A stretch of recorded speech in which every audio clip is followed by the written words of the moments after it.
it's showing up here. We're live. Okay. We're live. Good. We need to get it done. So, give me a second here. So you're a Zoom, and the Zoom here. Minimize that. It's move to actually not. So you're not Zoom. Alright. Can you not hear that? Is there a volume on here?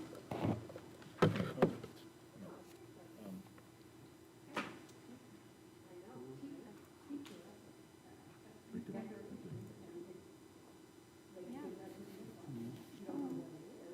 Okay, so everybody's needs the, ask them to do a mic check if someone. Yeah.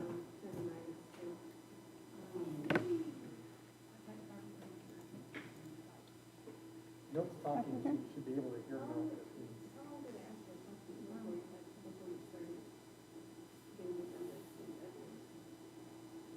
Oh, it says click to join audio. What if we start that? Where is it? Right. It's because that Oh, one's that- from the one that you didn't do. Is that one So no. So that's just Is that one yours. on? It's Yeah. here. It's It here. is? Yeah. It's here.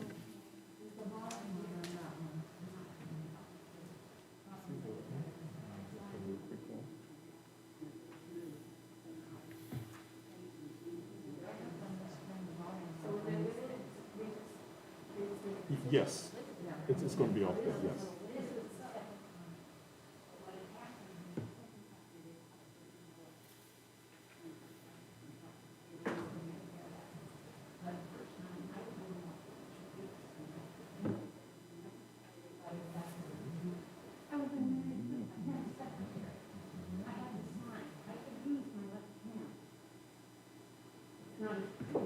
It could be what audio you're using. Yeah. So go up to the mute, click the thing next to the mute. Hey, can you hear me? Oh, yeah. Yeah, I can't hear anybody. So it's not, Fernando says that the right speaker has a button you turn on. The speaker itself? Right here. There we go. Okay, yeah, he said the blue light. Yeah. Okay, so now if the speaker's the real truck, is that what it is? Click on that one. This one? Yeah. Yep. Is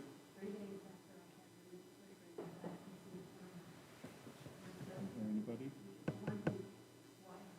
What was the other one?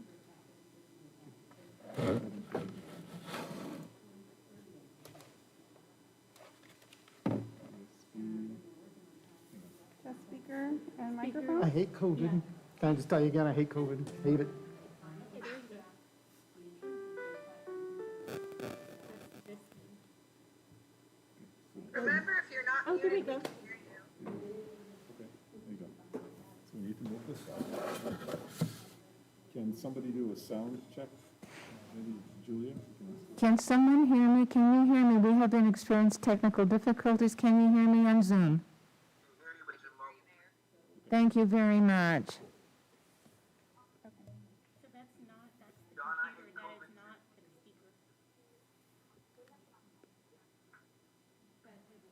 speaker. He fiddles with something on that right side to change the volume over here. The what?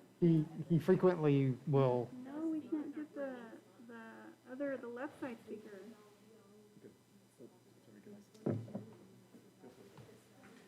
The one that's closest to the microphone. Yeah, it's come to. So what? Bear with us just a little more. Speaker, can't do that one. that's it. You will, no one goes on vacation. Sorry. I'm not seeing you. Oh, I see, because you gotta click the button. Okay, this is the I'm muted. No, you're not. Muted now.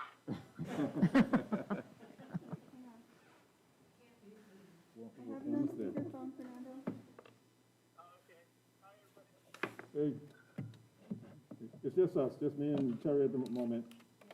The logistics of all this is intense. Hate COVID. Hate it. Darn COVID.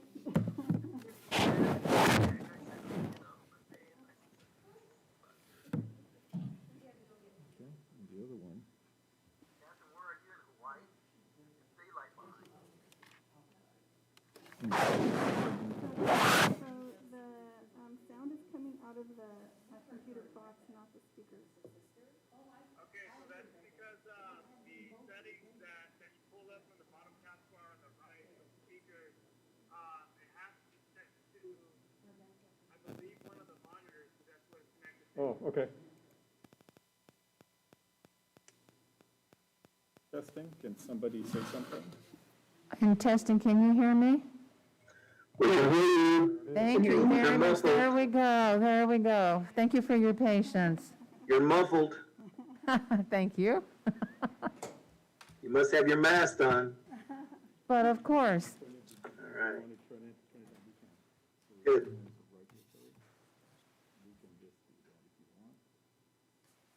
Okay, maybe another sound check?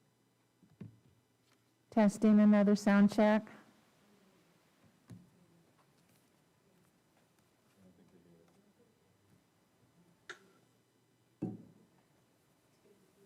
Everybody's mute, but they should be able to hear us. We can hear you just fine. Okay. Thank you. All right. All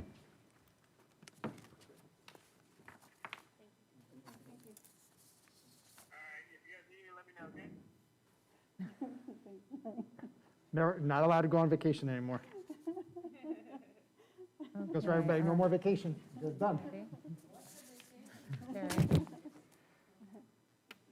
All right. Yeah, exactly. What is a vacation? Haven't been on one. Ready? Okay, yes. Okay.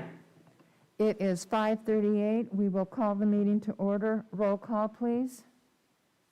Councilmember Grola? Councilmember Grola? Councilmember Stowe? Here. Councilmember Peñalosa? Present. Vice Mayor Reyes? Here. Mayor Flores? Here. Okay, now we'll do the library and literacy roll call.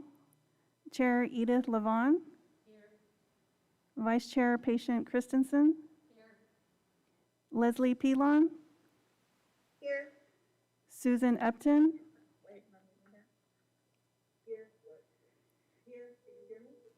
Kim, She's on mute.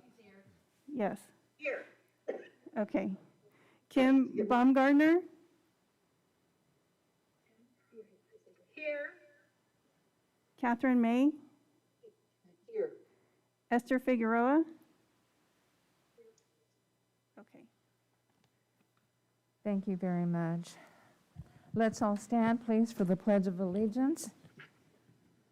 Salute, pledge. I pledge allegiance to the flag of the United States of America and to the republic for which it stands, one nation, indivisible, with liberty and justice for all.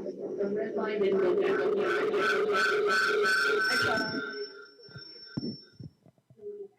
Please remain standing. Is there anyone that would like to do an invocation?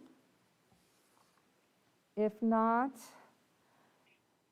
let us continue to pray for public safety, all the firemen and law enforcement officers, for the overall protection and safety of everyone in and our surrounding communities, and a moment of silence for your personal intentions.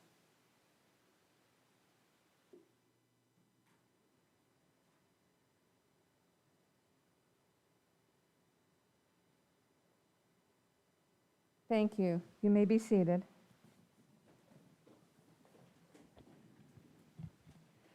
We will now go into oral communications. This is the opportunity to address the council on any matter of interest, whether on the agenda or not.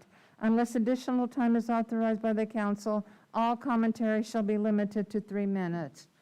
There are no public comments in the audience. Did we get any electronically? We do, Your Honor. We have Thank you. one received from Robert Kreis. Honorable members of the Porterville City Council, plans for the new library spring from both our current notions of what a library should be and our anticipation of what a library may need to be in the future. This includes space as a community center for performances and collaborative studying.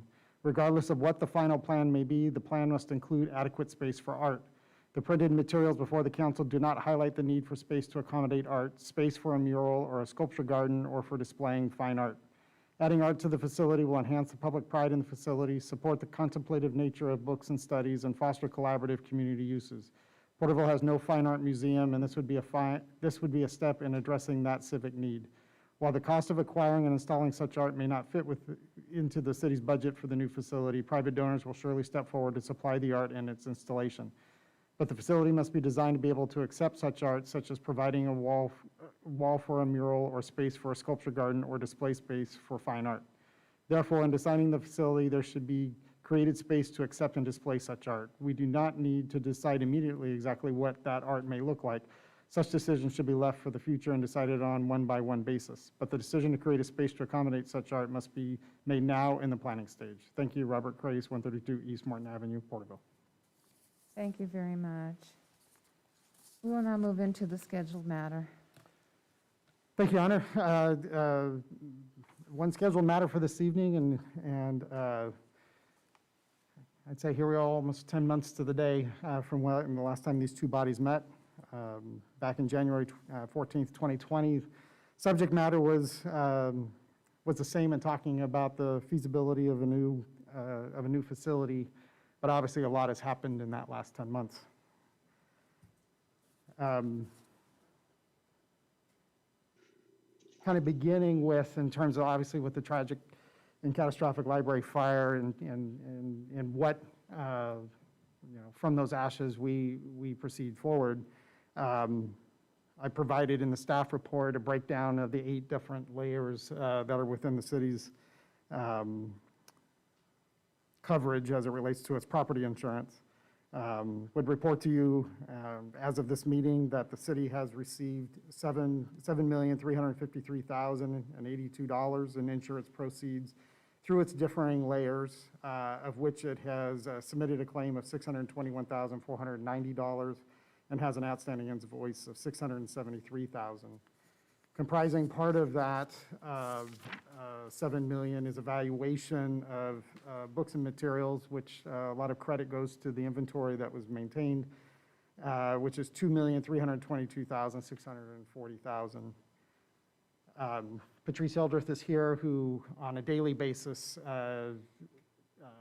interfaces with this insurance and is expertly handling our claim in coordination with claims administrators and claims advisors that have been engaged by the city. We have an in-progress lease for a downtown facility, which I won't identify yet because it still has not, I would say, still in the final documentation for council approval. It is a slightly more than 8,000 square foot facility in the downtown area. What is terms of the draft lease right now is for 3 years with 3 one-year terms, which would go into effect upon when a shell building is delivered by the property owner. In the council's budget was appropriated $820,000, which comprising of that is $600,000 for equipment and materials, $360,000 to front pay the 3 years of the lease at $120,000 a year for those 3 years.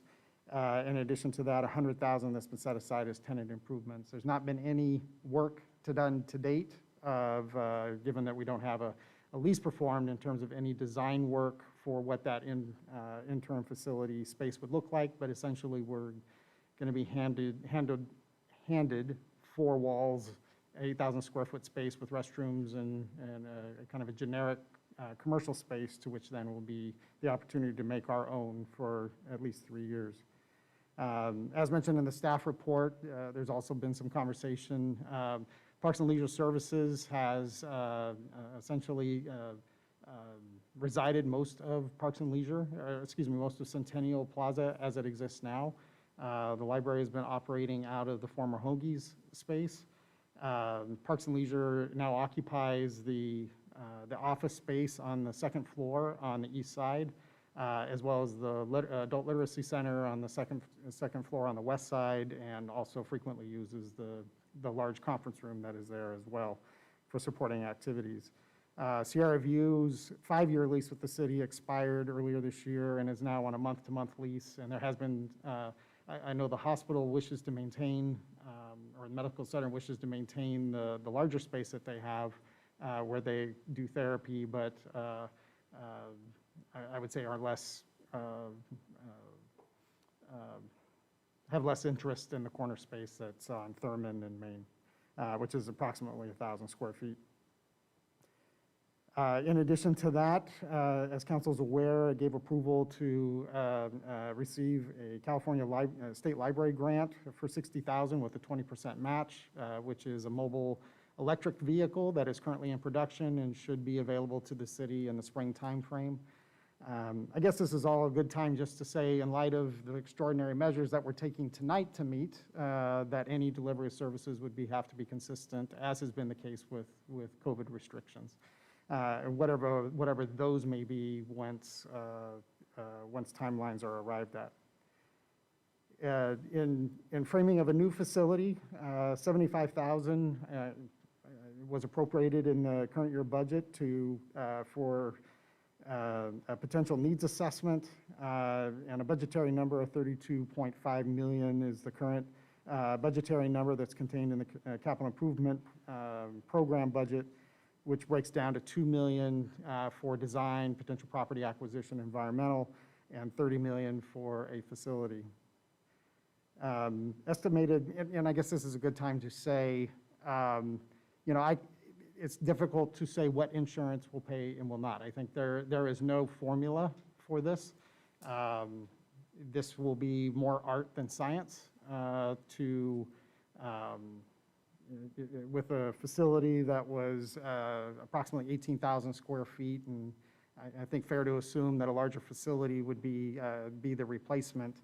I do not anticipate that insurance will fully, I don't think anybody should fully expect that a new larger facility will be fully funded.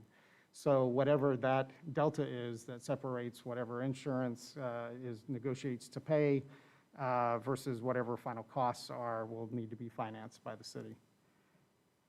Or supported by other means. In terms of relative timelines, should a needs assessment be initiated, it's about a 9-month time frame. Of course, all of these sometimes are subject to whatever COVID restrictions and challenges that present themselves. Should property acquisition be a lot of this is the what and where of the conversation. Property acquisition, that will be dependent upon, certainly the city could engage in eminent domain, and the council would have to determine if that's a means that it wishes to do for property if it can't come to an agreement on price for capital purposes, which then presents itself in a legal time frame that the city attorney could maybe better speak to, and then preliminary design so that you can get yourself ready for environmental. And final design, so each of these have 9 month to 1 year kind of timeframes, which is why you can see it's kind of been a conservative approach taken to the lease negotiations to allow up to 6 years with options owned by the city beyond the 3-year lease. With that, that kind of summarizes the staff report that's been provided. I think staff's recommendation would be that there be a conversation between the two bodies of the city council in terms of path forward. Of course, looking at what interim needs of the community are met and as they're able to be met, and then a path forward to a new facility. With that, you have staff that's available to answer any questions, and as am I. Thank you very much for the report. And before we begin, I want to say this, the library has been very important as a project for all of us. and it is one for the community and one that has come to the table many times. The tragedy and the loss was very deeply felt, but the library itself is a mission for all members of the community in the respective that they miss it, they want it. And when we met and we had our priority projects and we talked about it, it was an emphasis that we move in a direction, even if there is an interim, and have a discussion with the commission, because this conversation has to happen, and we have to embrace to move forward toward the resiliency of our community. I'm going to open it up for any questions from council and then the commission, and we'll go into a discussion and bring it back. Is there any council member that has a question to this regard? Mayor, I don't know if I have a question as more than a statement as to how we're going to proceed in this discussion so that we're not going all over the place in terms of it. You know, do we discuss first where we want the location? You know, then what's it going to look like? Or do you want to start with the temporary location or temporary facility? But I certainly don't want us to start moving all over the I board understand. and not coming to at least a starting point of it for a decision. Okay, I understand and I appreciate that. Let's begin with the interim, and then we'll move forward with the projection of the library for future. Who would like to open up the dialogue on that? Please.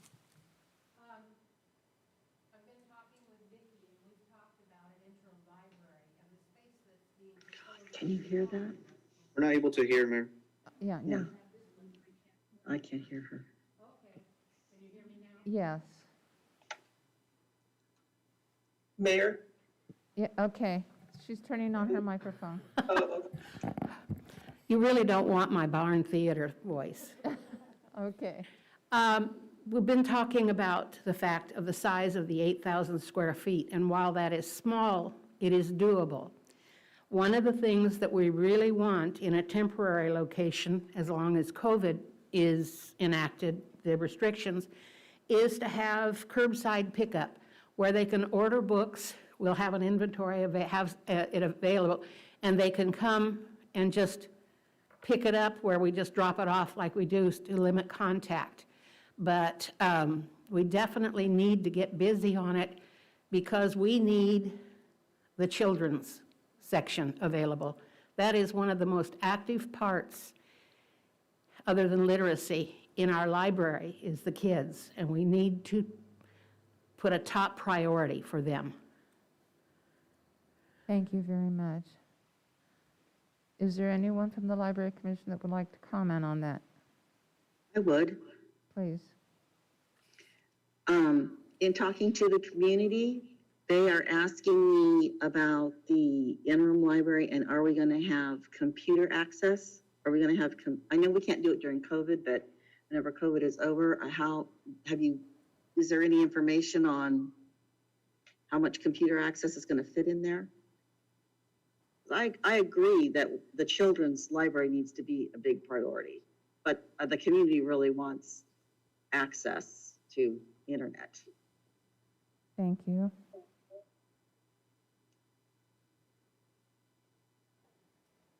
Any other commissioner? Okay, then we'll bring it to, oh, I'm sorry. Don't know if I'm supposed to raise my hand or You're clear my fine. voice. One thing that is a possibility that I thought of after I talked to Vicki the last time is that Wi-Fi capability at the library, where people use their own or they use the Chromebooks, was available. And why can't that be available here at Centennial Plaza? So that people who used to come to the library to do that would still have Wi-Fi access. They'd have to provide their own computers, but at least it would give them something And that, I think, is primary also.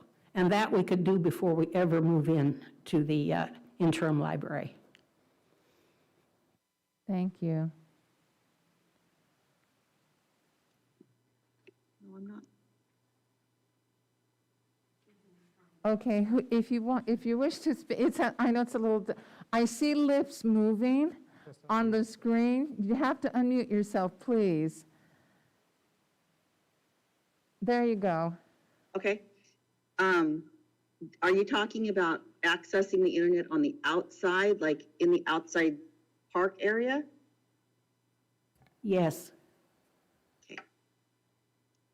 Thank you. Mayor, I was just curious Please. to know who had made that comment. I didn't, which commissioner spoke about? The Wi-Fi, it started with Ms. Levon, and then Ms. Subtain intervened with a question on the Wi-Fi. Okay. And then I guess we probably need to, because probably state your name and just when you began, only because it's difficult for some people to know who's speaking. All right. Did anyone have any more questions, and then we'll bring it to council? This is Catherine. Hi, Catherine May. Catherine. Just a quick question. He said that the location would be approved by the council, and then that location or name of location would be released. Is that in the near future? Is that this evening? Not that we're going to decide. I mean, is there a location already in the works, and then the council needs to approve it, and then is that like in a couple weeks, at the next meeting, and next month? You know, do you understand what I'm trying to ask? Well, I understand your question. It won't be decided tonight, but it will probably be at our next council meeting. That's the anticipation that it'll be as a consent item on the council agenda for next Tuesday, the 17th. I know Mr. Ridenhour and the city attorney have been working through wanting to be sure all of the language that's within the lease agreement confirms with, and a little bit of this is, this isn't a simple lease, given improvements that need to be made and making sure that there is private improvements and public improvements, because there's significant legal issues involved, both with insurance and contract law. So trying to ensure that we don't material affect either both the private developer and private property owner, as well as the city. But in the short answer, hopefully it's No, on next. That helps. Thank you. Thank you. Thank you. I appreciate it. Councilmember Stowe, did you have any questions? Any comment? Not yet, Your Honor. All right. Councilmember Peñalosa? Yeah, I would just, I want to just start off by saying that I appreciate us having this special joint meeting with the Library Literacy Commission. I think it's vital in this process as we're thinking of ideas for the interim and the long-term aspect of our new library for the city of Porterville. You know, all of you are very passionate about our library, and I know that, you know, and you also all have, you know, are like basically our branches into the community as to what are some of the needs that we need to address when it comes to the interim and our new library in the future. So I greatly appreciate this space, because as we're making, as myself as a council member, as I'm making a determination as what I'm making a decision on, and as council, we're given a lot of power to decide without much input, you know, at times. And so I appreciate this input and the space that we created so that I can hear directly from the commissioners, because I appreciate it very much, and it helps me make sure that I'm addressing, you know, the needs that you're all seeing, and that belief that we should be talking about. So the question that I have for staff is just to make sure I understand the timeline in terms of the interim library, and just the timeline for the needs assessment and the preliminary design, final design, and construction. So for the interim library, I know according to staff report, it says that, I mean, with COVID-19, maybe it'll be delayed, but we're anticipating to be open by summer 2021. And then hoping to next year as well, open the mobile library by spring of 2021. And then thinking in regards to the new library, just the timeline, I know we're not gonna go into details just yet, but just to make sure I got it right, needs assessment's gonna take community outreach will take 9 months, and this is for the new library. Property acquisition and preliminary design will take an additional 9 months. Final design will take 1 year, and then construction will take 1 year. So with that timeline, it looks like around 3.5 to 4 years that we're looking to for the new library. Is that timeline correct?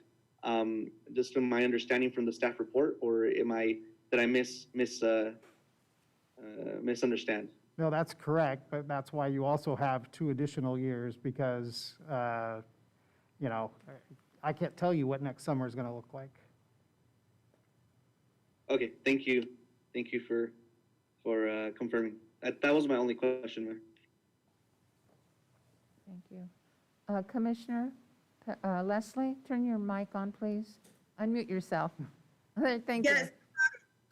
I guess my question with that timeline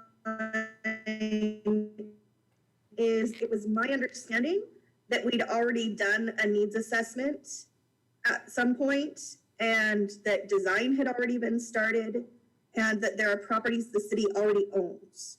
So I'm wondering if there are ways that we can shorten that timeline by already have, rather than.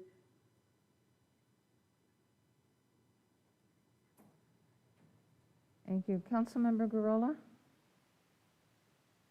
I was going to ask a couple of the same questions in terms of if a need assessment is actually necessary, since one was already done, I think in 2010, and that any of the city property could be acquired more quickly than that. But I think the other issue to go along with that is that we do have some of the money, and the rest, the remaining funds will be coming from the city of Porterville or from the general or grants or wherever we can acquire that.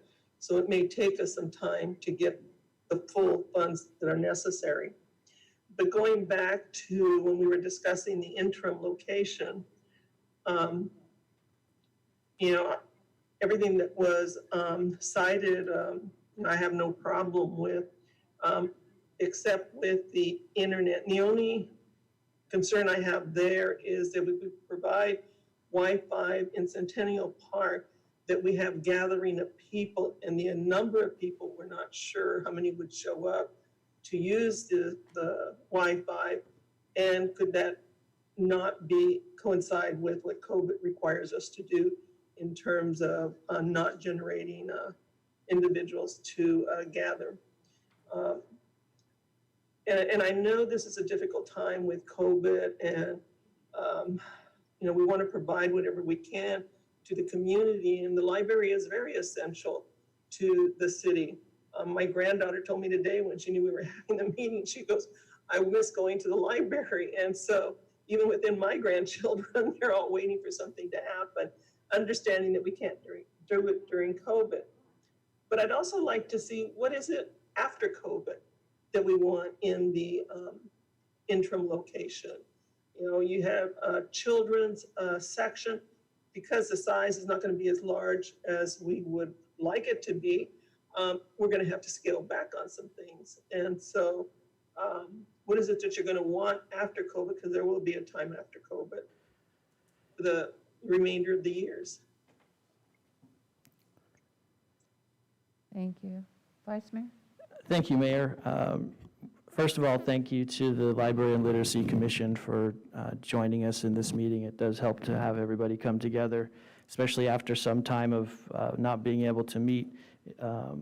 As a group yourself, it's great to have caught you after meeting, or at least being able to discuss this, and then us being able to take some first steps in reactivating the library services in the community. So thank you for that. First of all, And it may seem shocking to have a 3.5-year timeline to get started with a new building, but we have to keep in mind it's supposed to last 50-plus years.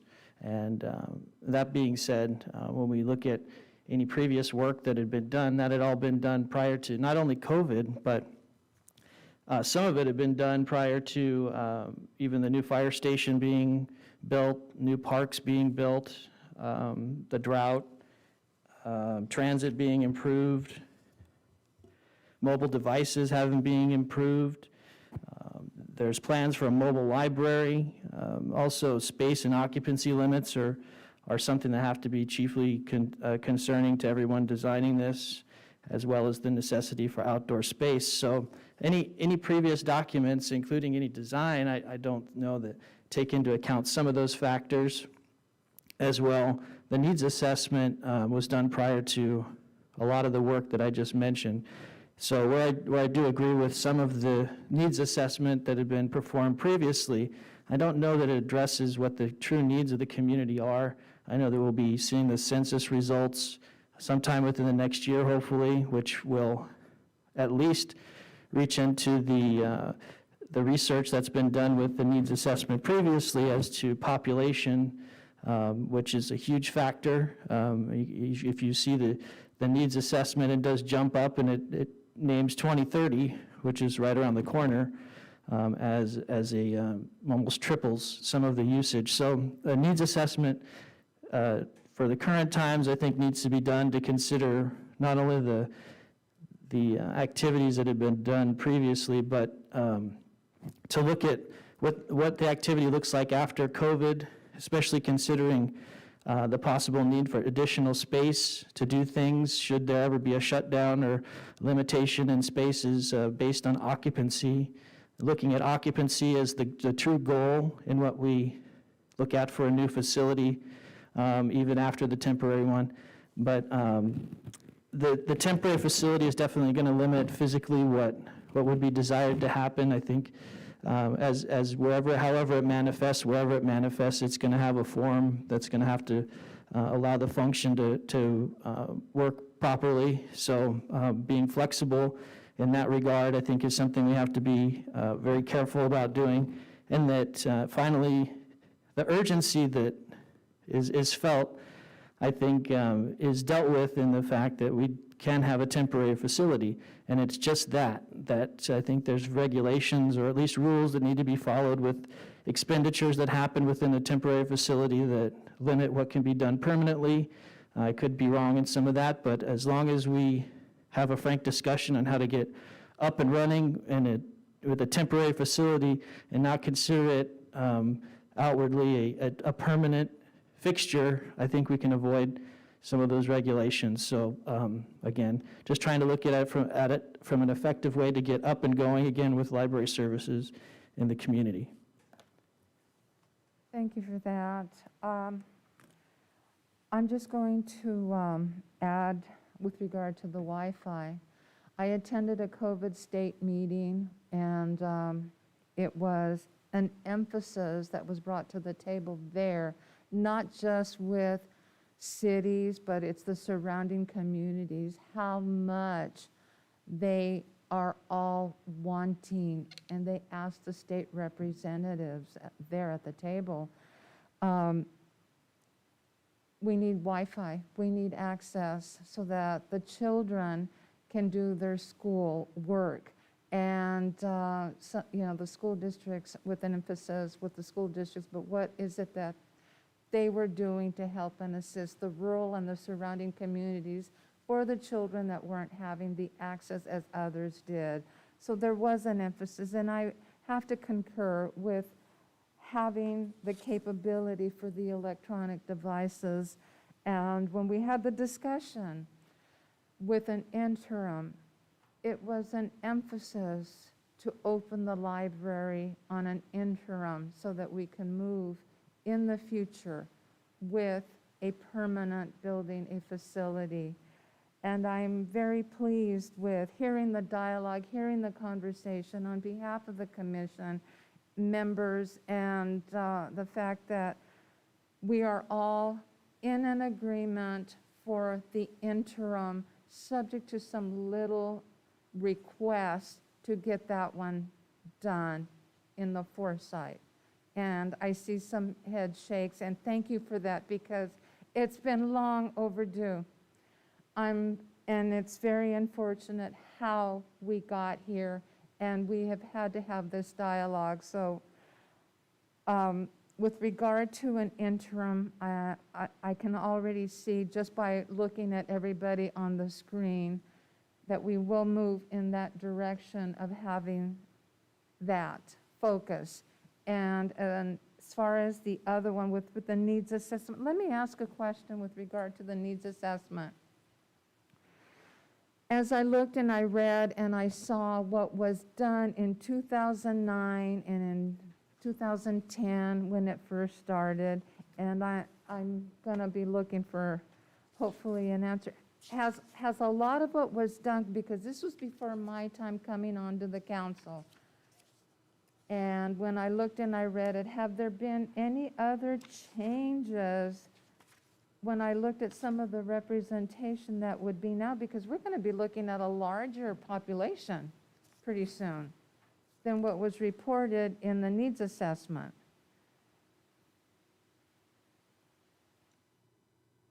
And I think, well, I know that Vice Mayor Reyes brought up a very good point, which was the census outcome.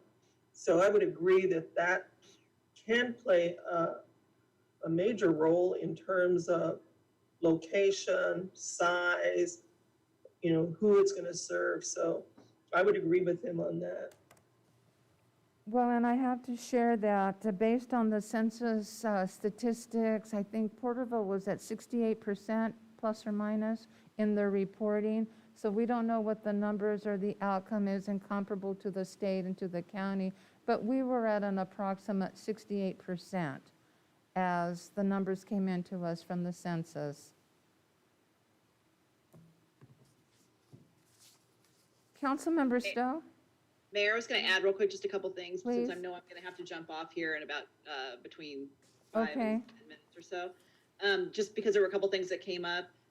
First, just since the needs assessment was being discussed. Yeah, I mean, yes, there was one done 10 years ago. I think, but you're going to obviously need some kind of update. I mean, there's no way, 10 years is a lifetime when it comes to technology and your population and just projections and what's going on. But that being said, you may be able to get a little bit, get yourself a little bit of time off the 9 months just by virtue of being able to update and utilize that as a springboard. We just don't know. We won't know, but I think these are just estimates right now. Right. And then with regard to property purchase, again, 9 months is sort of a ballpark estimate because it really will depend on whether or not we're utilizing a property. If it's property the city already owns, then we don't have to acquire it, obviously. We could be dealing with a willing buyer, and that would, that we could shorten that time.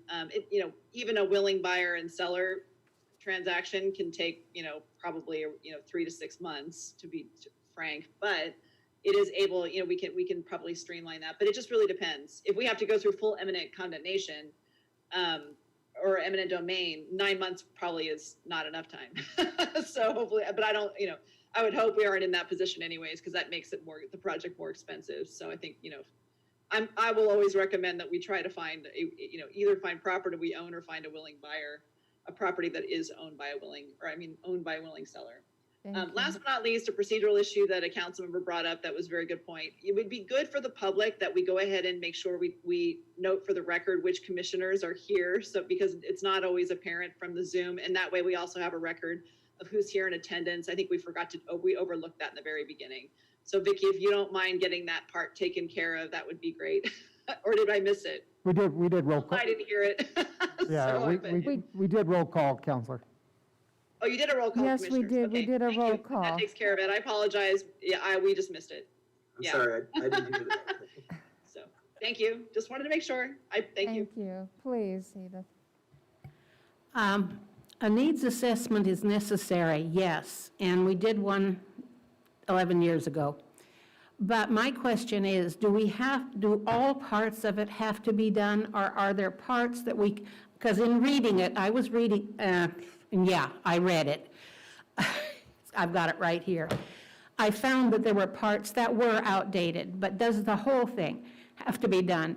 And also, when we had internet doing things, they did public surveys also, which if we got that information to whoever was doing it, because we had open sessions where people came and said what they wanted, and, so do we need a whole brand-new needs assessment, or do we need to just update parts of what we have here? That's my question. And you can understand what I believe by what I say. I have a question/comment that kind of relates to that, but might be able to look at it from a more practical standpoint of getting things done quicker, as well as the question of the update. It appears that there was a facility planning committee that was in place during the last needs assessment. Looks like composition of that was staff members, as well as members of the public, possibly library and literacy commissioners, as well as a previous and an existing council member. That if there is any determination that the previous needs assessment needs to be updated, that a committee be formed similar to that decide which parts need to be updated, and then go about the steps of gathering the information that would update that.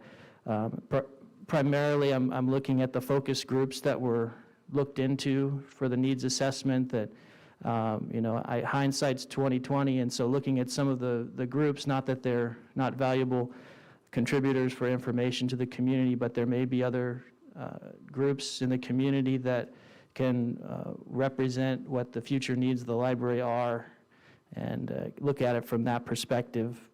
As I did note before, there are some pieces of that I do agree with, and yes, I did also read the document, but there's been a lot of changes, which I noted some earlier. So that would be one path forward with regard to a needs assessment, and not having to reinvent it.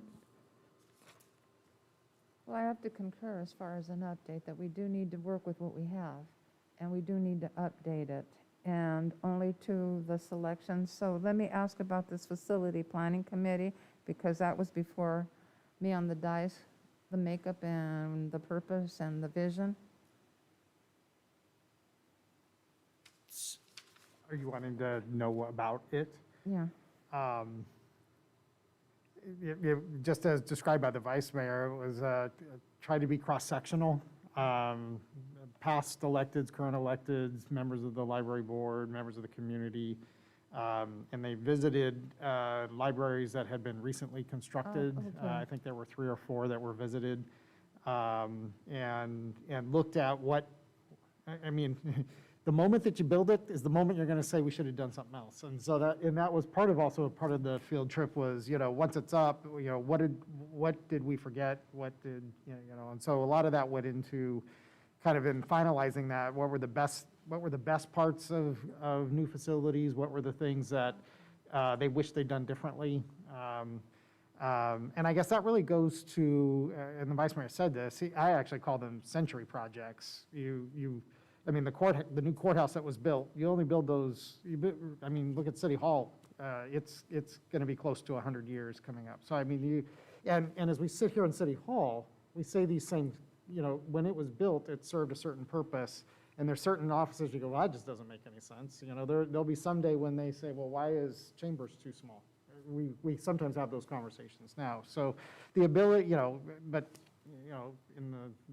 when it was built, it served just fine for the community that it had at that time. So, so looking at a place that's flexible, because in the end, I think that was a resounding comment as, give yourself flexibility. Don't be things are going to change, and your ability to adapt to them. And Moore's Law is one of those things in technology where they talk about where it used to be every 5 years, now it's 3 years, and it's accelerating beyond that. So the ability to adapt to change and your space to be able to do that as well, I think would be a paramount. That was my memory from that. Thank you very much. It helps. Mayor, I have a question in regards Please, to the go ancient ahead. library. Have we, I'm not sure, maybe it's like too premature to ask this, but just curious to know if we have thought through as the hours of operation for the interim library and what that looks like. Is it going to be similar? I mean, I don't know if it's going to be similar to our former hours of operation, but are we going to be open 7 days a week? And if we don't know that yet, when do we anticipate making a determination as to what will be the hours of operation for the interim library?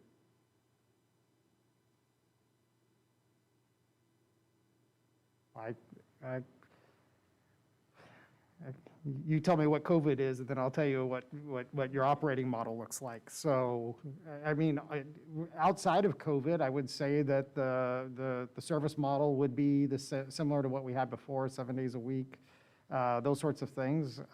Budgetary commitments have continued to be, and this is going to be, this isn't. And I reference back, and Ms. Hildreth can talk to this better, but you have varying layers of insurance that have support in different areas. So what you might have insurance that you take effect and it covers expenses in an interim model, which, as I go, useful lives of things. So you're buying it in an interim, and it serves an interim purpose. It doesn't meet a permanent purpose. And this is going to be a very meticulous, detailed process. I can't emphasize that enough in terms of, and that's why we have very good advisors that are assisting us through this process. So that question is, I don't see any changes. I only codify my words of saying, well, in the end, it's up to the council because it appropriates the budget. Secondly, COVID has a lot to do with stuff. And so again, we talk about an anticipated opening, which you're right, Councilmember Peñalosa, I don't know. I've seen contractors delayed because of COVID because they can't work with each other. We have a navigation center that's 3 months delayed by the contractor. So I don't know. Which is why the point I made that even though we have a lease agreement for a shell building, there's not been any work done on what today, there's not been any work done, and there's been no authorization to do any, you're going to have somebody probably do a design for whatever minor tenant improvements you do to the facility, whether it be an architectural services or what have you. But again, it's kind of, you can't authorize an architectural services contract for a building you don't have a lease for. So it's kind of one step, two steps. So we got to make sure that we follow the process, and really to ensure that we don't have a $50,000 mistake or more. Yeah, thank you. And in addition to on a separate note or question, I know currently we have library staff that aren't, we don't have our library, so they're probably working in different areas, in different departments. What is the anticipated staff that we are anticipating to work in the interim library? And are the remaining staff that won't be at that facility will just still be working in other departments? That all depends on the direction. Okay. I mean, you've heard reference, are we going to have a computer lab? Well, that's direction. And where is it? And how is it supported? And what are its operating hours, once it can be open? I think for a lot of this, this is Vice Mayor Reyes, I think for a lot of this, there's the form following function that I mentioned before that, and I don't think it's a bad idea to have the top 5 or 7 or 10 things that need to be addressed immediately to keep the services relevant and functional and community happy. That there should be a list of those things that are there, but as the building actually materializes and the physical limitations of location or whatever, access, spacing for employees, any of those things come out, that's what's going to determine all of those things. Because if the functionality that's chosen as the priority, which would give the greatest benefit, is a 4-hour pickup of something, that's what's going to determine hours for some people. So I think really a broad scope needs to be looked at this, and if the priorities are keeping employees engaged, then those are the activities that will need to be chosen, because there's different regulations between interacting with the public and working in an office with coworkers. There's different space regulations, groups of people regulations. So those factors all come into play once the determination of what the physical disposition is of the place. In my opinion, that's just my opinion.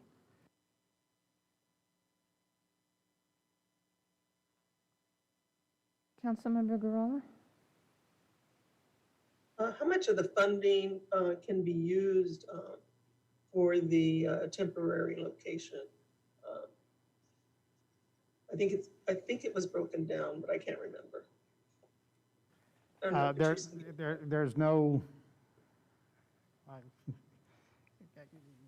I don't mean not to answer your question, but there isn't an answer to your question.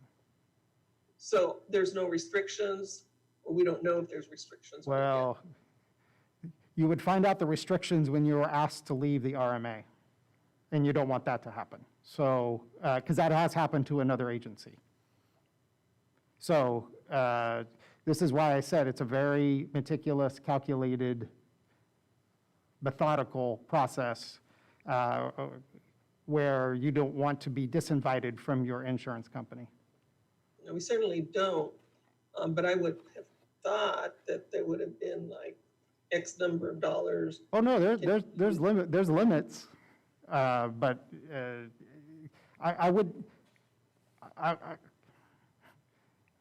I don't know how to articulate.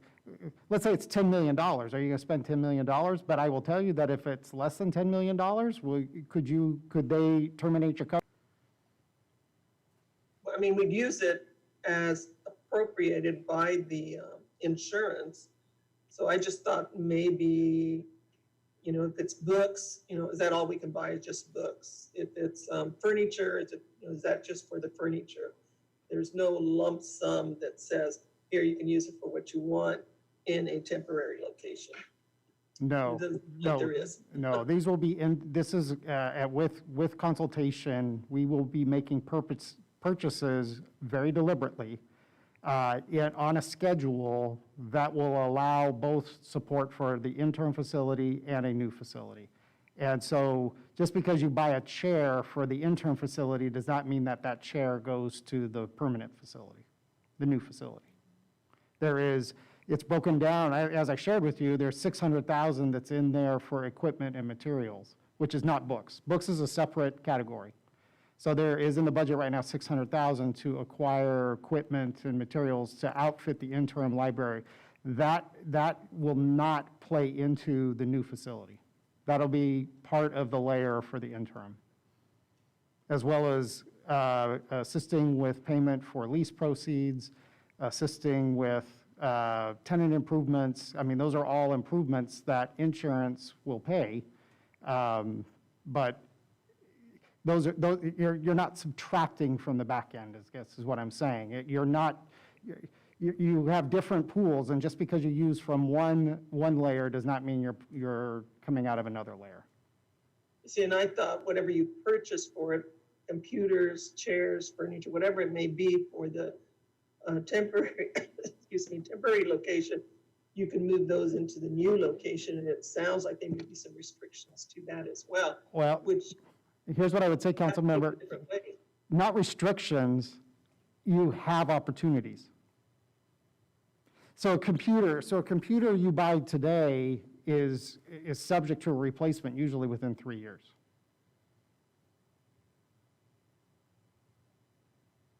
This is Councilman Uptain. Yes. So what I'm trying to understand is it's very important that we do exactly what the insurance will allow, so we keep our insurance. Is that correct? Yeah, that's a fair estimate. Okay, so this is something I've been dying to know. Is our insurance going to allow us to use the insurance money any location except for where it burned down? Because if my house burns down, I have to build my house back where it burned, where it was before. Is this different because it's a library? It is. This is where it would also go to acquiring property if necessary,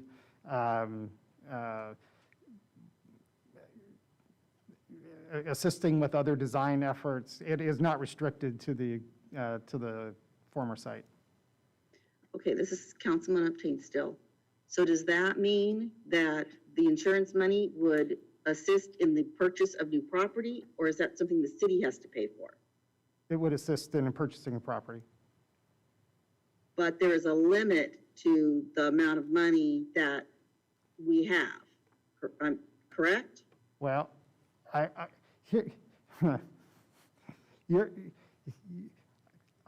I don't mean not to answer your question. You're asking me a legal question that I don't want to test in the courts. I think I can provide some clarification. Hi, this is Patrice Hildreth. So the coverage that we have on the library, as Mr. Lawless indicated, we have various pots of money, if you will, for different coverages that we had on that facility. With regard to the property itself, it's replacement value. That's what coverage we have in place, is replacement value. We do not have to replace it there at that site. So what they're doing is an analysis, which, you know, we can't tell you how much it is because we don't know that number yet. And so they're going through the process of trying to determine what it would cost to rebuild that exact facility with those exact materials, and it's a laborious process. With regard to the temporary facility, that falls under an extra expense coverage. And an extra expense is really anything that's not going to go, that would not be able to be used in our permanent facility, the replacement facility. And so, yes, the goal is absolutely to purchase items that would be able to be transferred over to the permanent facility. That's our goal. Some of those items that we use in the temporary facility might not be able to be transferred over, and that would fall under the extra expense category. But indeed, our goal is to be very smart and calculated about our purchases so that we can use them in the new facility. But if we don't, it doesn't count against the replacement of the library money? That's where therein lies the rub, right? So if we buy something that we can use in the new facility, that does count against building the new facility. Oh, so it's the opposite. So the stuff you can use counts against you, the stuff you can't use doesn't. Correct. The stuff we cannot transfer over is extra expense. Okay. Thank you. You're welcome. Commissioner Pelon, I saw that you raised your hand. Did you have any questions? It's been answered. We're good. Thank you very much. Thank you. See, from looking at it from kind of a practical standpoint, at least in my brain, the things that are needed to get up and running can be, not that they're low caliber or subpar, but can be of a lesser caliber to get the mission accomplished. And just the same way where you go somewhere and you don't have the appropriate whatever garment or implement to do something, they give you a paper or something, or you go to the shoe store and they give you one of those disposable socks. It still gets the job done to try on your shoes, but it's not something you're going to take home with you to try on all your shoes or take into Nordstrom and compare what you're getting there. So it's okay to get things that can get the job done, knowing that they're not going to have to last you forever. And in fact, in this venture, I would say that what we have in our hand at the temporary facility will probably not be in our hand by the time we're done if we want to plan it correctly. The things that are in the needs assessment, like RFID automated handling and media download facilities and next generation card catalog stuff, that stuff will be deducted, I'm sure, if we take a step to do stuff like that in the temporary facility, if we don't already have a way to do that. So looking at how we can get rolling, get the community back on board, and learning and reading, I think is the best value, rather than trying to stack the deck early on, because just come out the end goal later. That's just what I'm thinking. And that's what I see now, yeah, so. And this is, you know, I have to thank Patrice Hilbert for, because she's had to track all the money and track the funds that are coming in and work with the insurance company. And it's mind-boggling, you know, to get this set up, but you're absolutely right, Vice Mayor, in that you somehow have to get through the temporary without utilizing all your funds and then not have enough left over for the new facility, which you really want to have the best stuff going in there.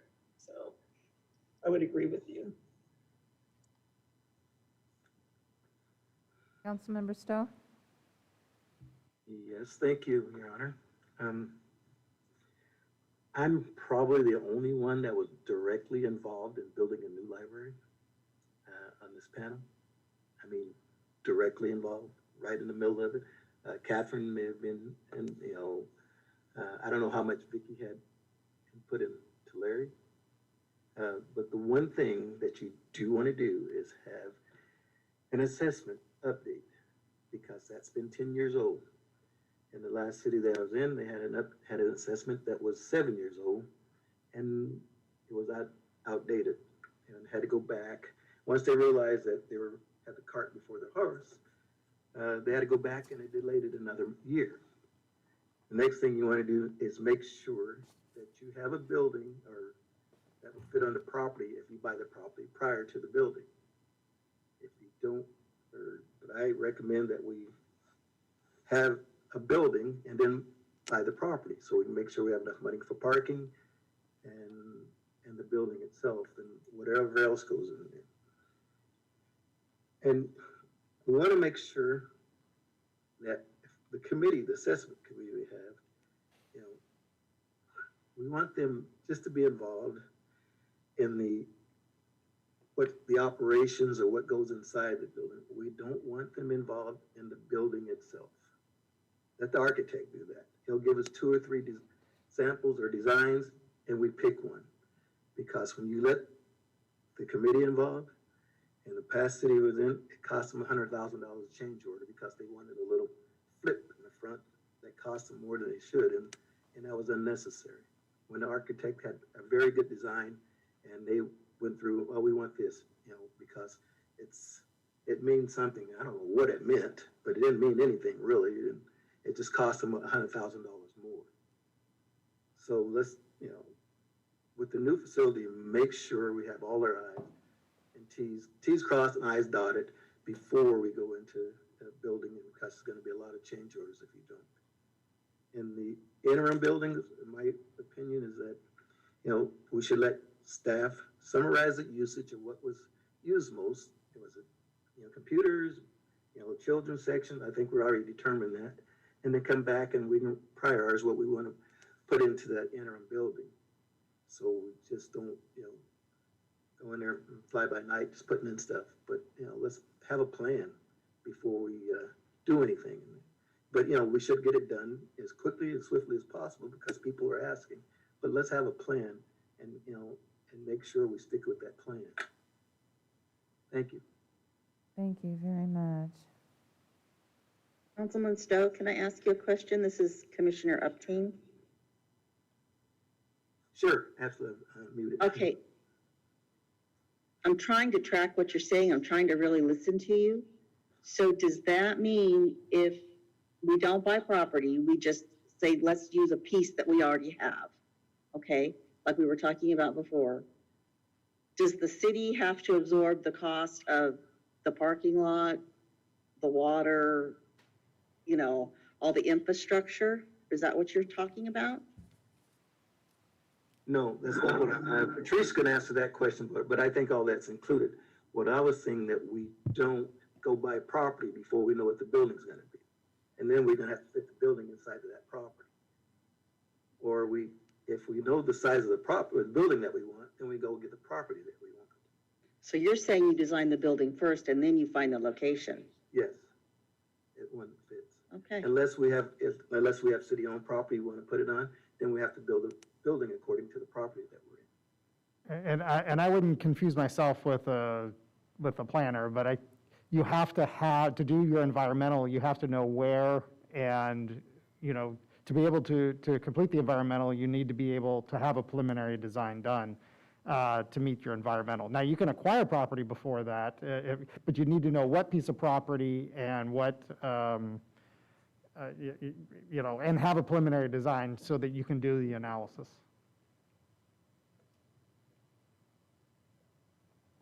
Okay, this is Commissioner Upton again. So you're talking about an environmental impact analysis, is that Yes, true? ma'am. Yes, ma'am. You're going to have to do CEQA. Excuse me, can you say that again? California Environmental Quality Act, CEQA. There'll have to be a CEQA analysis done of a new facility and impacts. So does that mean you have to have the property before you do that, or does that come with the plan? You have to know the property. Okay. Because you have to analyze the property. Is it what protected creatures are on that property? What is the circulation? What's the traffic impact? I mean, there's a number of, it's a 100-page document. How long does that take? 9 months to a year. Wow. Okay, thank you.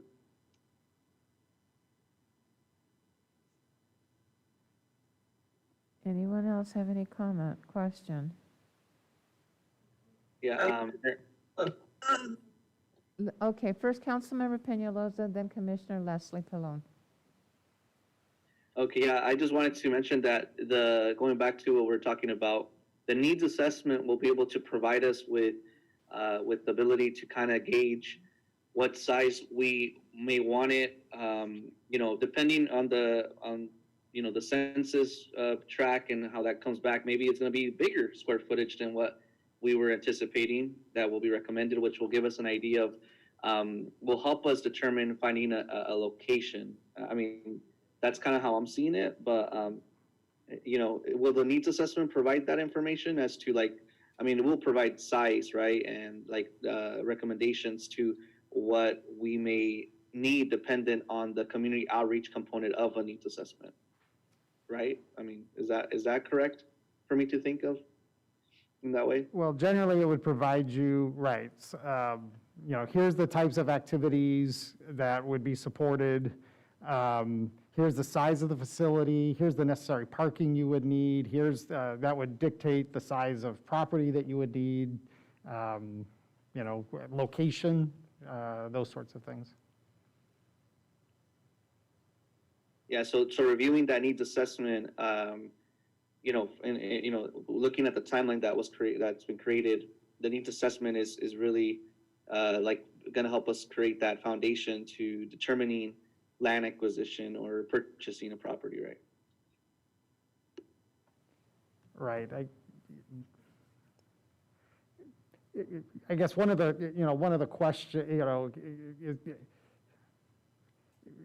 what's the answer to the question of, typically to get yourself into a property is where is it that you're, and something like that can be is it in an area, well, one, is it one facility? And I think that's a question that needs to be answered. That was, the needs assessment addressed a singular facility. Is it multiple facilities?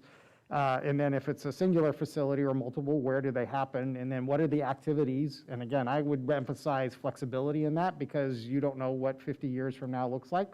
So, and I remember that being a theme of, I wish we'd done, the walls will define the activities that you do. So, so to the ability that you're able to be flexible in that, and then that will dictate the, to meet the necessary, parking and access and those sorts of things. You're likely not going to buy a piece of property in the middle of a neighborhood. It won't have good access and probably would have environmental issues. So you're going to be looking at a number of different factors as part of a needs assessment in terms of looking at, and probably come with a couple of different property. it's like site selectors. They come, they have a certain number of things, and do they check every box? No, but they're trying to check at least 3 or 4 of them out of 5. Thank you. I know that Commissioner Leslie Pallone had a question. Please, go ahead. Yeah, hi, Leslie Pilon. Mine's kind of Vicky and in a general informational question. How much of what we were doing with the high schools, I can't remember what the program was called, how much of that have we made available to council? And how much of that do you think we're gonna be able to apply here? Because I know that I think you're muted. Yes, Leslie, I couldn't hear you. You're muted. Oh, can you hear me now? There's some technical difficulties right now. You are a little broken. Okay, can you hear me now? Yes, we can hear you. Okay, I was asking Vicky about the project we were doing with the high school kids. I can't remember what it was called. How much of that are we gonna able to apply? How much of that has council even seen? Well, all of the information has been given to council. As you recall at your joint meeting, Gilbert Barang gave a little overview of what the students were working on as far as the conceptual design and all the information they had gathered from their public meetings and input they received from the client, which was you, the commissioners. And so I believe at the end of that meeting, and you'll see it referred to in the meeting minutes from January, that, Edie had mentioned the next steps would be a facilities master plan out of those conceptual designs. And so that would take the efforts that had been done from a community needs assessment standpoint further into creating that master planning for a future conceptual design. But how much of the students' design work can be adapted is up to you, the community and stakeholders.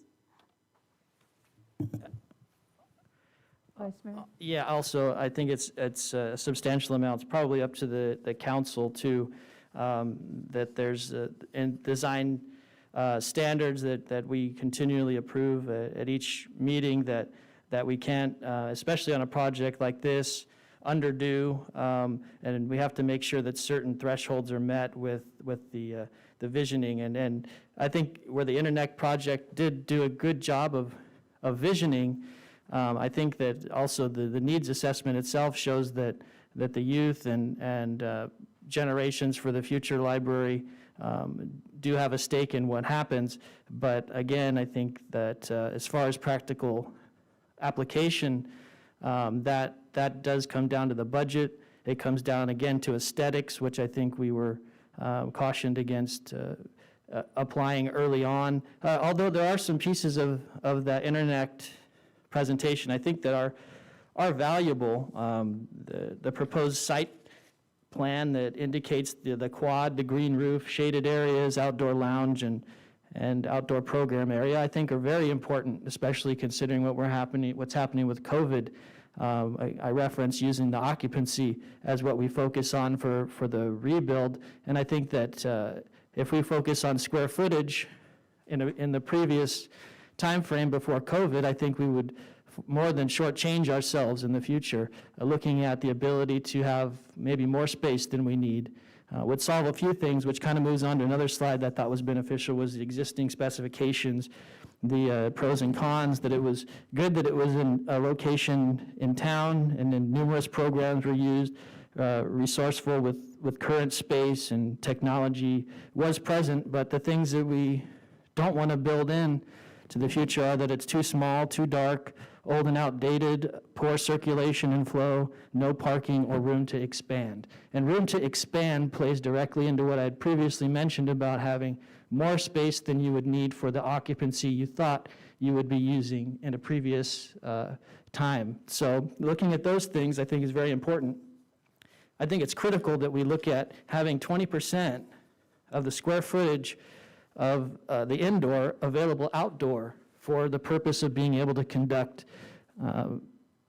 activities outdoor, like we've been limited to doing in our current situation. I think looking at ways to again, have more space than we need, but not necessarily furnish every piece, not necessarily utilize every square inch all the time, but be able to grow into something that is useful. So I think that where the visioning was important, some of the new 21st century ideas about what should be included, as well as the estimate of the overall square footage, which I think we're looking at least 50 from what I can see, and the assumptions in the previous assessment in 2030, the population are needing to have 316 seats, and that which is 5 times what we had in the previous facility. I think being able to consider all that is important. Thank you. Councilmember Stowe? Yes, I can't recall, but do we have properties in mind? Did we pick any property out? Or? This is Councilman Uptain. We were told in our commissioners meeting that we were looking at a property off of Plano, over by, not next to the Barn Theater, but like in that vicinity, like down a little ways. There's a whole big, it was my understanding it was pretty large, but it didn't have, it was completely undeveloped. No parking, no infrastructure, no nothing. Over by the Boy Scout hut. Yeah, the meadow area. Right, but I don't know if, like that environmental impact thing, I don't know how big a deal that would be there, because there are houses there, so I don't know. But that's what we were talking about before, all this. Thank You know, you. and one thing we must take in consideration, and Mr. Lawless mentioned this, that this building's probably gonna be 50, 100 years old. Your grandchildren, great-grandchildren are probably gonna attend. So you gotta look for the future. You know, now we're talking about, outsourced space for COVID, 20 years now, to maybe 10 years now, maybe 5 years now. It may be another disease that they don't want us outside. You have to stay inside. So we have to be able to enclose it in some way if we want, if we're gonna utilize it. So we just have to make sure that we're cognizant of that. Thank you. Commissioner Edith Levon? When we worked with Internet, they needed a site so that they could do an environmental study on the site. And to simplify things, we looked at various properties that were already owned by the city. And we were looking at part of what was the Murray development. There's, 11 or 14 acres altogether there that's not in use. And I'm familiar with the Murray family. I know some of them, and I know what it was, and a library was one of the things that was initially mentioned. So we, as a commission, chose that site because of location. But that was we chose to go that way to work with the high schoolers. It wasn't anything definite on site. It just gave them something to start building on. But it is city-owned. Well, this is Thank you for Commissioner that. Uptain again. It would, maybe I'm wrong about this, but it seems like if we pick property that the city already owned, that would be a lot cheaper. But that's just me. And let me say that will certainly be part of the bottom line assessment that will, and I'm sorry that we can't give you, because quite frankly, we don't know, but there will eventually come a number, and I don't know what it is. I mean, that's an analysis that's being done, and then it's not simply a square footage. You apply it like typically we do for estimates. There'll be a number. I would speculate, I don't know that it won't be 30 million. Nobody knows the answer to that. We can look at what cost of construction is, which is volatile in and of itself. It's very economic environment. What other projects are happening and who's bidding and things of that nature. It could be 30 million. It could not be.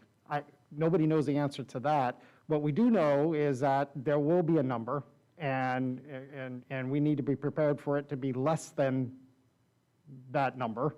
And then, and I guess just all eyes open, wide open, that there'll be, you know, if it's 5 million, if it's 10 million, you know, if it's 15 million, that there'll need to be some type of a financing plan put together to accomplish it. Thank you. Councilmember Gurrola? I just wanted to add what Ms. Upton had said, and that is that, yeah, if you go to a city property, it's going to look at the sports complex. Though I know nobody wanted it way out there, city-owned, we were able to do it with less funds because we didn't have to pay millions of dollars for a piece of property to put it on. So if you look at a piece of property that the city owns, then sure, your cost is going to come down. Since I'm going to be going off of council, I'm just going to say that I think the Meadows would be a beautiful place for it. This is Councilman Upton again. I will say what I have learned from having our library burned down is I have decided that something is better than nothing. And I'm not going to let perfection stop me. It doesn't have to be perfect. It doesn't have to be a certain size. I just want a reasonable building. It doesn't have to be state of the art, over the top, the most magnificent building you can ever think of. Because what this season has taught me is something is better than nothing. And I will be very happy with whatever we can build. Thank you very much. That's very humbling. If I can just piggyback on that comment. Sorry, Catherine, you can go ahead. Oh, go ahead. No. Go ahead. Okay, I was just going to say that to me, that kind of highlights the importance of the temporary facility and that the operations get up and running as soon as possible. And not only that, but it allows a place for the public opinion of what should come next to be gathered and for people to see what's being offered, make those suggestions, and everybody knows the challenges that we've had with you know, the library fire and getting back up and running. So no one's going to be harshly critical of anything new that happens or any efforts that are being made. As you said, something is better than nothing. And to have a place where people can, with honesty and an open heart, tell you what they want, I think is probably better than any group could come up with in a set period of time to determine that, because truly the end user is going to be the one who lets you know. And I think it's the best place to start. And I think summing it up, like you said, something is better than nothing. Something will allow a lot of ideas and a lot of inspiration to be relayed to this group. Thank you. Commissioner May? I second that. I was going to say that I did serve on that committee, that facility planning committee, and the people that came and led us through the conversations and the discussions on the new facility was planning for 2030. And I'm surprised that the population is bigger than we thought. That's awesome. I look at the service models that the group at that time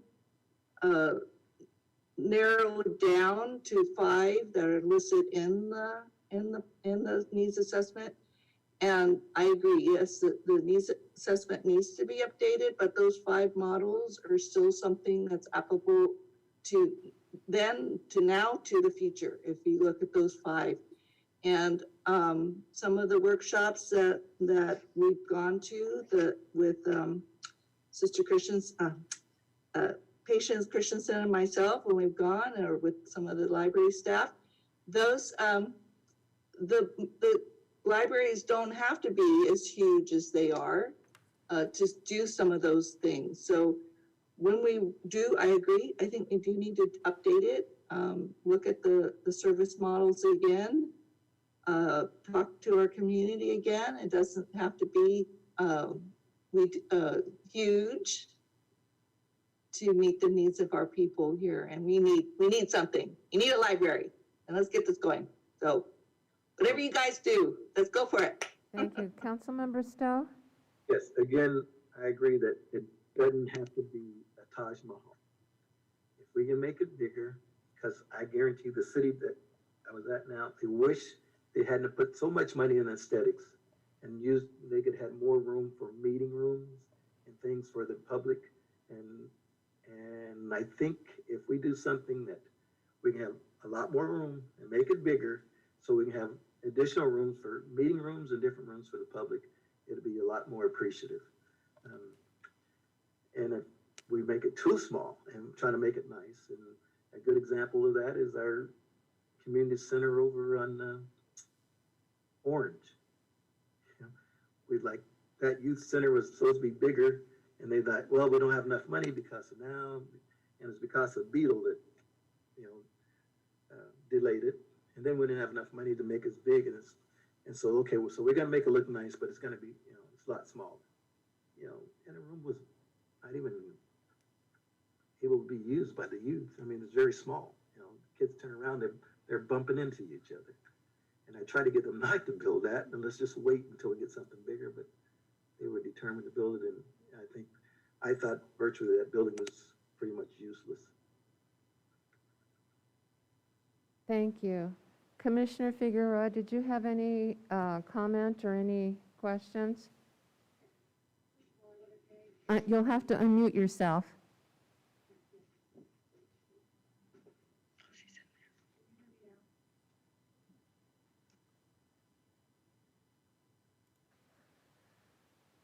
If you hold down the space button, it'll unmute. Got it. She's getting help. Thank you, Leslie. Thank you, Veronica. Yes, first and foremost, I want to thank everyone for coming together and providing this opportunity to hear more about the short-term and long-term of a city library. It is sorely missed in our community. I'm excited about the talking points on the permanent library. Also, I believe that in the short term, the library downtown, the 8,000 square foot building that was mentioned, I think that's going to be a positive for our community. I think it's important that we have, as soon as I understood that the 17th of November, the city may make a decision on this, dependent on if everything is, all the T's are crossed and the I's are dotted on all the contracts and everything that needs to go with that. But I would encourage the city to move forward as quickly as possible. I think it's important for our city to see that there is work being done to bring back a library, and it also will boost the spirits of this community. And I would encourage the city to do what it can to expedite this as quickly as you can. Thank you so much. Commissioner Baumgartner, we hadn't heard from you tonight. Is there anything you'd like to say? Here, I'll help you.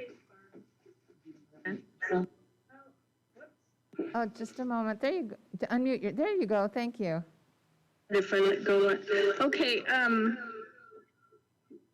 agree with Esther and Susan. I miss the library so much. We need it yesterday. And when I heard that May 2021 date, I hear everything everybody's saying, and I know these things take time, but hopefully we can get it before May 21. Also, I hear people talking about COVID, but other libraries right now are doing things with the COVID restrictions. And I think people are wondering, I know like even the curbside drop-offs and pickups, the thing I really miss is being able to go on the San Joaquin Valley Library System website, which has multiple branches, and I could order any book I wanted and get it, the time frame depending on the waiting list. But I really miss that, and I hear all the complications and all the comments I've been listening, but I'm still I'm agreeing with Susan on the point that, especially for an interim facility, hearing all these things like things will transfer, they won't transfer. Something is better than nothing.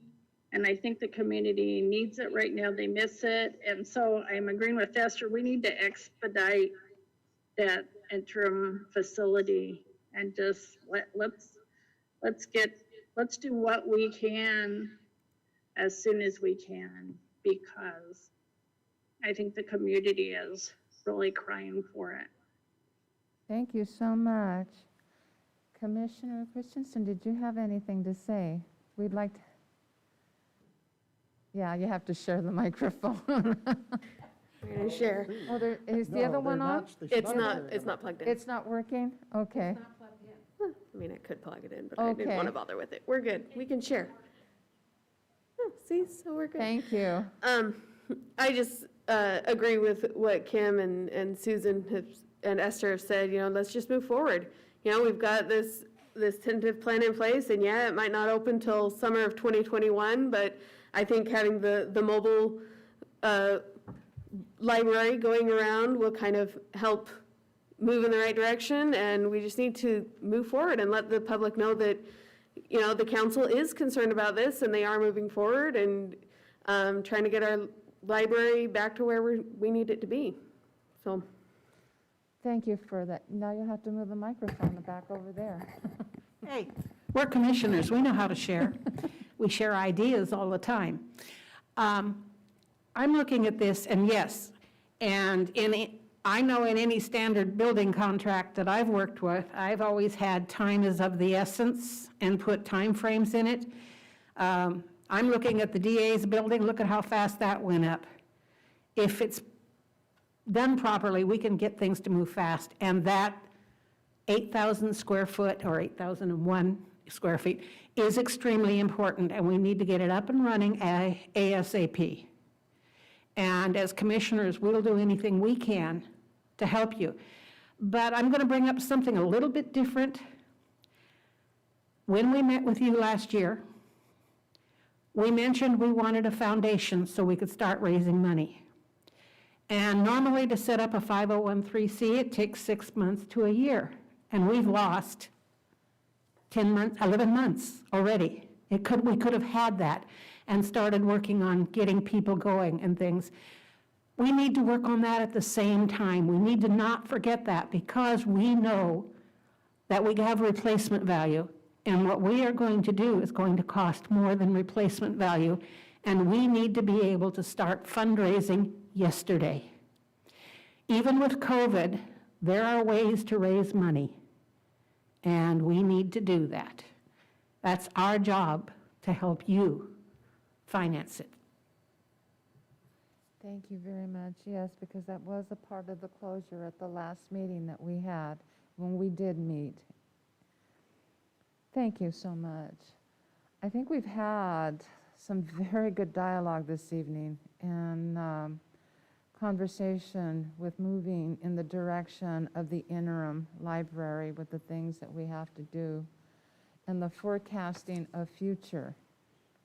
And those discussions will be brought back again for another time as far as the future, but we need to focus on the interim and move forward in that direction.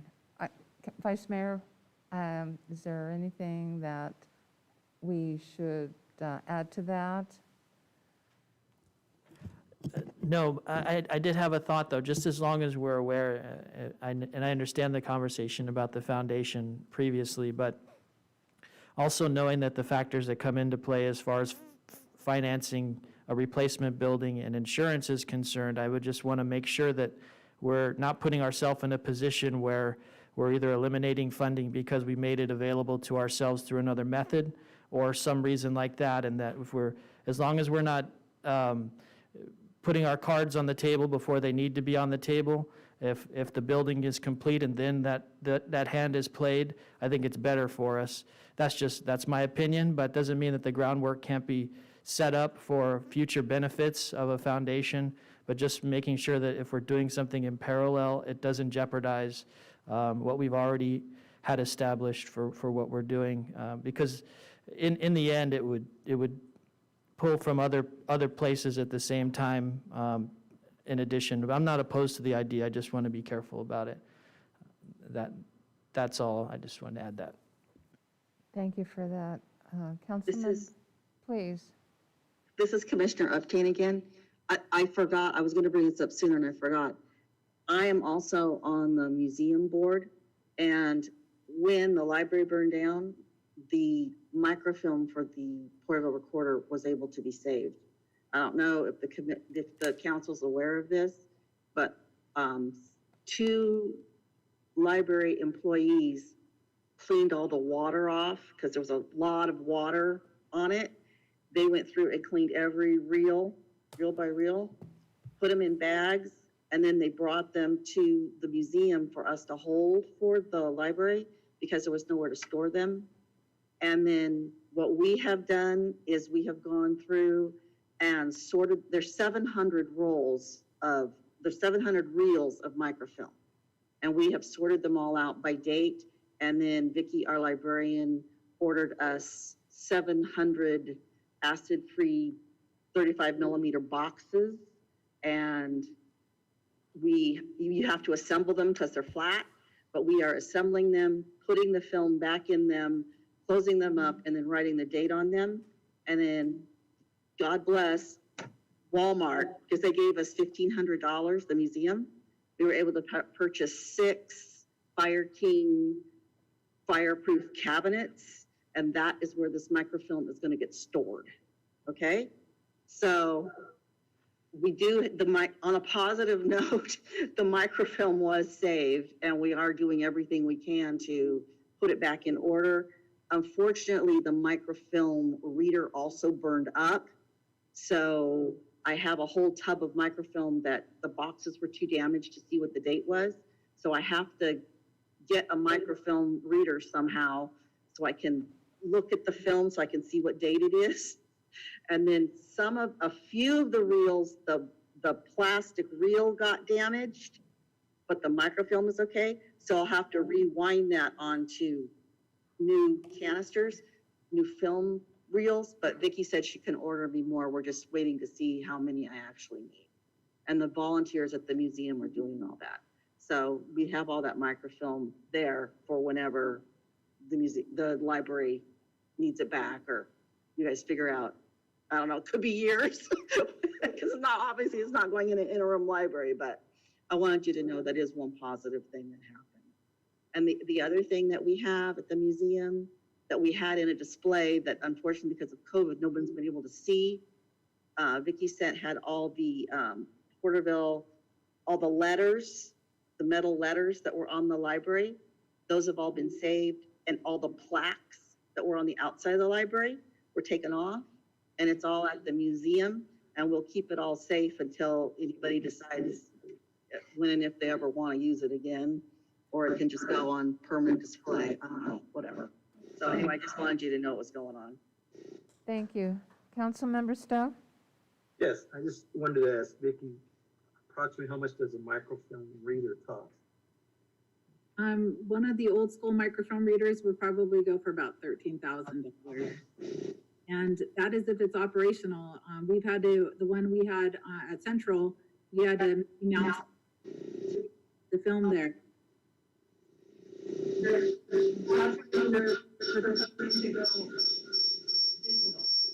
I'm sorry, you're We're feeding having into some somebody. technical If the difficulty. other two would, put on mute, I think that would help.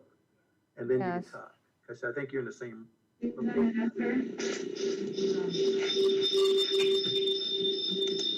One moment. Okay, try it now, Vicki. Okay. So, a microfilm reader, I don't think they're currently in production right now, so we'd have to get an old school microfilm reader. And that may be about $13,000. I haven't priced them out yet. We definitely, added it to the claim, of course. We did Mickey Mouse the microfilm reader from parts we had received from Porterville College over the years.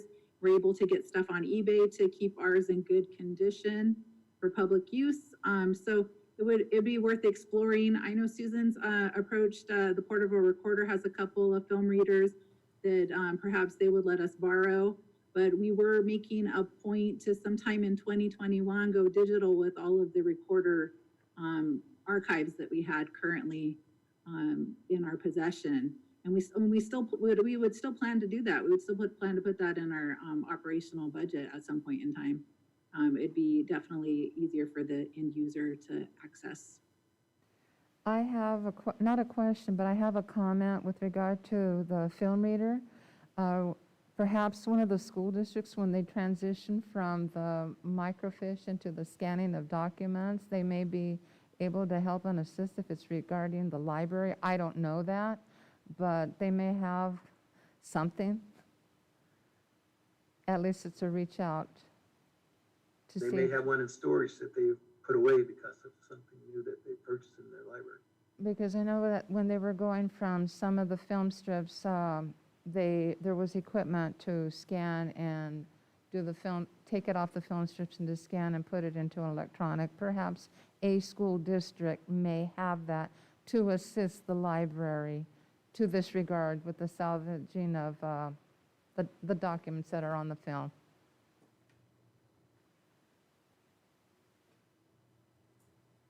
Okay, I want to say, I always like it when staff is involved in these meetings, and I'm very appreciative to them because you do a lot of the work that comes to the table. I'm looking at Mr. Moore, I'm looking at Ms. Mendez, and I'm looking at Mrs. Hildreth, and of course, city manager there. And then I see Vicki, so the librarian, and of course, I see Veronica on here, and Mr. Reidenauer jumps in and chimes in now and then. But I want to thank the employees because you're very instrumental, and you're very much of the process for us to attain and get to where it is we need to go. All right, we've had good discussion here this evening. And in the summary, I'm going to seek assistance with that. I know that we all concur with the movement of the interim library and move forth with that in a direction of, as before legal counsel left, and whatever the process is of doing it right and correct, and the legal process as far as attaining the building and where it is we need to go through. And again, regardless of whether timing is of the essence, I would have to agree that is a document that has to be looked at, but we have to do it right to get there in the best fashion. So we're being very proactive on this. And everything will fall into place for the new building shortly thereafter, but the community needs to see the focus of the interim so that we can go forth and move on with it. Councilmember Garola, did you have any input? I just want to thank the commissioners for their input and their, staying with the library and the importance of it in our community. It is very important to our community. As I leave council, I wish you the best and would hope that the library is up before I get too old and can't walk in. So, but thank you very much for your dedication, your volunteering of time as a commissioner. You're very active. You always provide input, and we always, the city council needs that help when we're looking at what direction we're wanting to go into. I think one of the council members said that as well. And so thank you very much for this evening. Councilmember Stowe.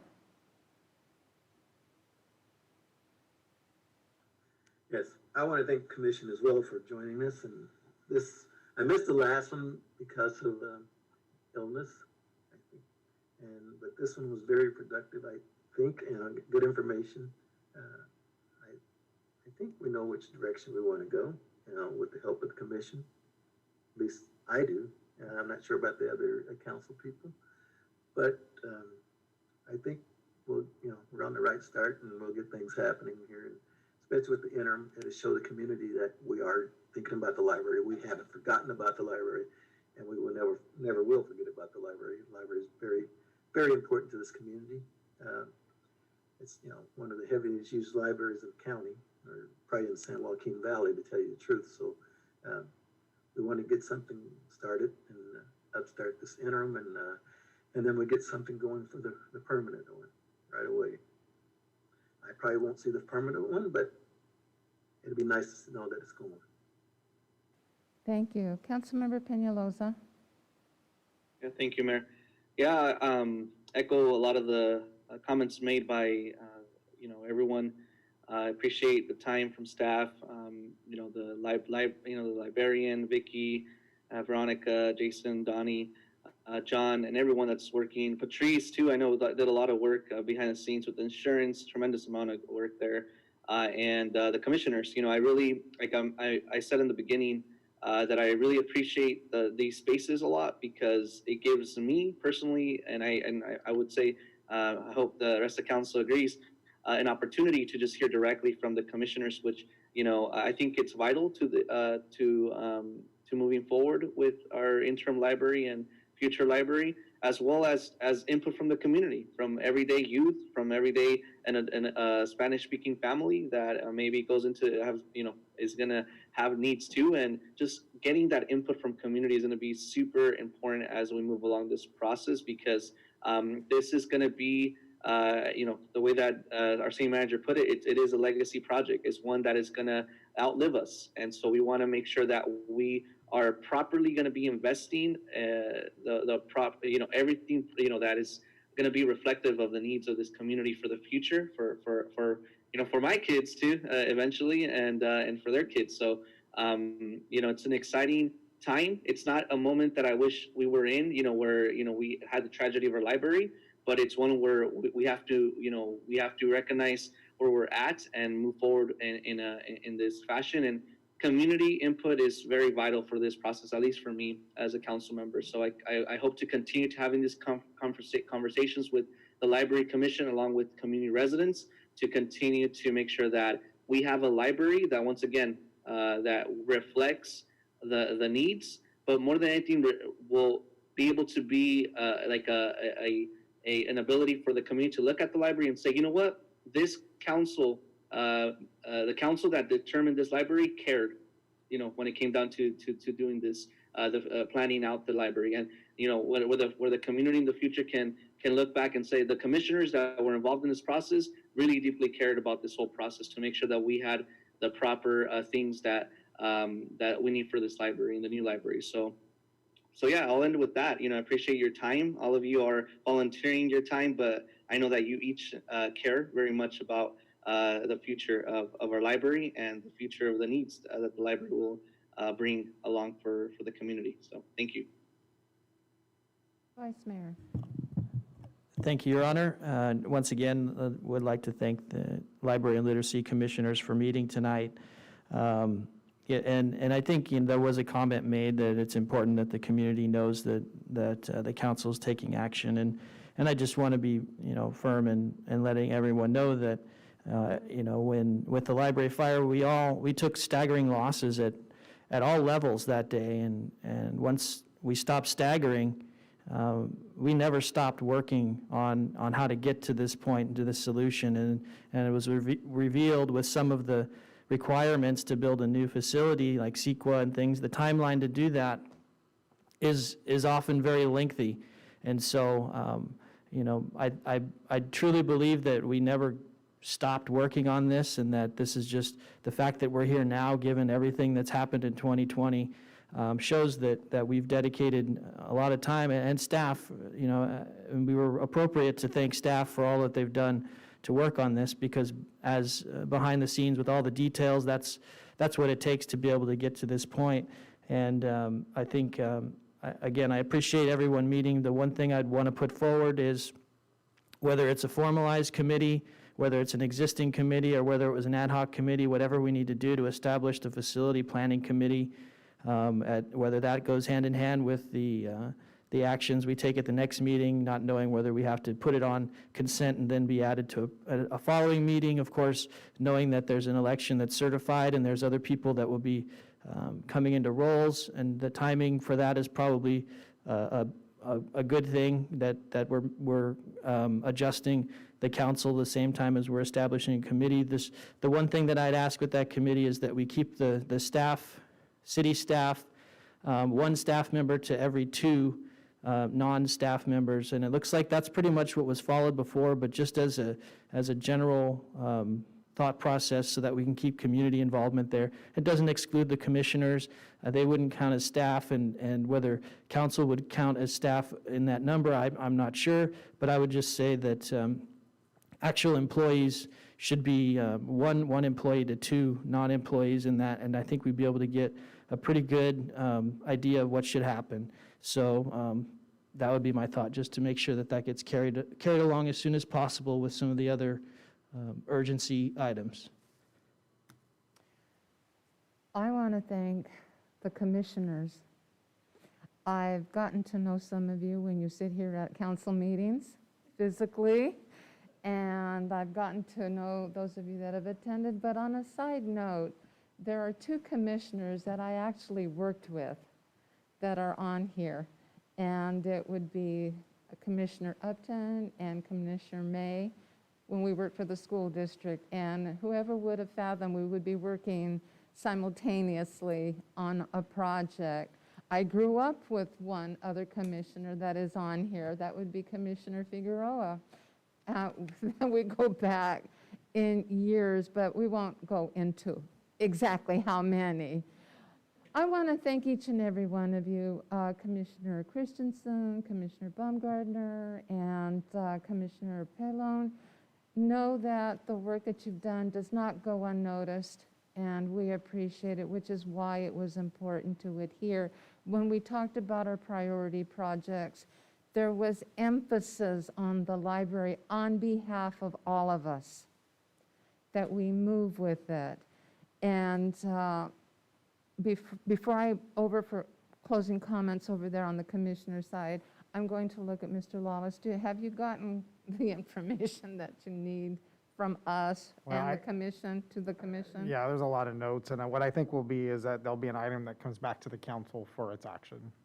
Thank you so much, which is what attests to what Vice Mayor said, that it will be on the next council agenda as a consent calendar to bring back to a meeting. Not this part. I mean, what I'm saying is that the item that we were tentatively discussing is the building. Oh, I thought you were saying. No. That's you the that next clarification Tuesday. on that. That's the clarification. It was, that had to do with the interim building. Not this. I would ask, Jason, can you speak to kind of how close are you and Julia on it? The plan is that it is being routed currently, the staff report item, and so the thought is it will be considered next Tuesday as a consent calendar item for the lease agreement for the temporary site. I appreciate that. That's the clarification. I was trying to say, not this. Okay, thank you. From this conversation, I think will be a scheduled matter for the city council to provide Absolutely. particular direction from the feedback received. Thank you so much. Now, I'm going to go around. Commissioner Edith Levon. I want to thank the council we knew you did not forget us. We knew that the fire and all that encompassed what we've gone through this year has slowed things down more than we would like, just for that. I want to thank those that were involved in the insurance for our thing. I know that Vicki was working hard, and she wasn't the only one. She was one of many. The staff has always been wonderful to us. On behalf of all the commissioners, I am saying, if you need help stuffing envelopes to get things out, I don't care what, I'm willing to work. I'm retired, and I want this library, and we are all avid readers. Oh, we miss getting books. We're having to buy them now. Do you know how expensive that is? But I want to say that we are willing to do anything and everything we can to help you. Because if we can do anything to make your job easier, that will make us happy. Thank you very much. Are there any commissioners that would like to comment? Okay.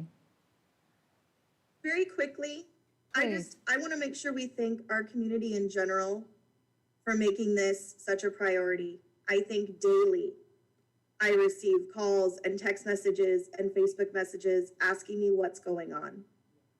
And I